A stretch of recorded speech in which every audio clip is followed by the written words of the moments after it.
What's up, boxing fans? I'm your host, Roderick. Today I'll be doing a breakdown on footwork, how to get a proper technique on footwork.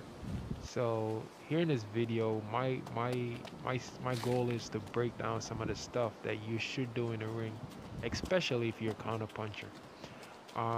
As you can see here, I'm just doing some sidestepping, simple sidestepping. I'm gonna switch that up into a basic shuffle. The basic shuffle is pretty easy. You're trying to get the back foot to where the front foot was, and you're trying to make it in the same position as smoothly as possible. So it's like a basic cha-cha-cha. If you know how to do it, you have to have some dancing in your blood. Good thing I'm Jamaican, so I can do the cha-cha-cha with ease. But this is really good to have in your possession, especially if you're facing a guy who would like to apply pressure and your tactic is to move away and let him walk into your power shots. As you can see here, I'm pivoting, slipping. You gotta learn how to do these stuff. And also when you fire your right cross, make sure you pull that back leg and straighten it when you fire that right cross. And the reason for this is you want to be able to get out of the way if somebody's trying to attack you. If you don't pull that back leg with you, you will have a sloppy pivot if you have to pivot out of the way.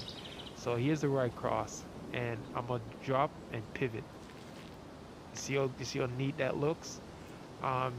Here's the right cross again, and I'm not gonna straighten the leg, and I'm not gonna pull it, and this is the pivot. I'm totally off balance. You can just push me and I'm off balance. So you have to straighten that leg when you fire that right cross. And if you straighten that right leg and fire that right cross, this is how smoothly your shots will look. See how smooth that was?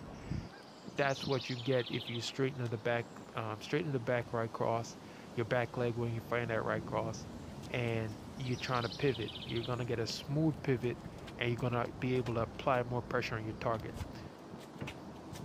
So here, as you can see, I'm stepping in, and this position, as you can see, my leg is my back leg is not pivot because I'm just stepping in. I'm not trying to fire the right hand. I'm just trying to get in close on my opponent right now, and I'm not using my jab as a viewfinder to fire off any shots. So right here, I'm just stepping in. You know, it's a difference. What you don't want when you're stepping in, you're pulling the body. You want to make the legs do the work right here. And there you go.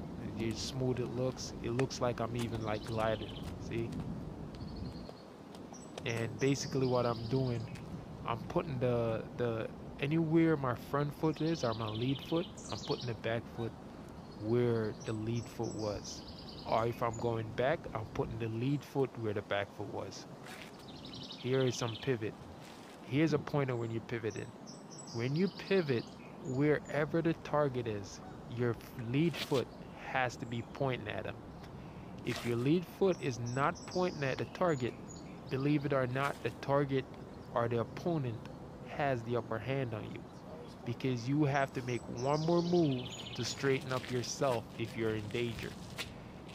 And this is why you have to learn how to pivot. You can do a 160, start with a 30, sometimes do a 90 degrees, sometimes a 160, but learn how to pivot. It's not hard. All you gotta do is stay on the lead foot and use the back foot and push yourself, but do not take it off the ground. Try to keep it on the ground, keep the toes on the ground in case you need to break yourself.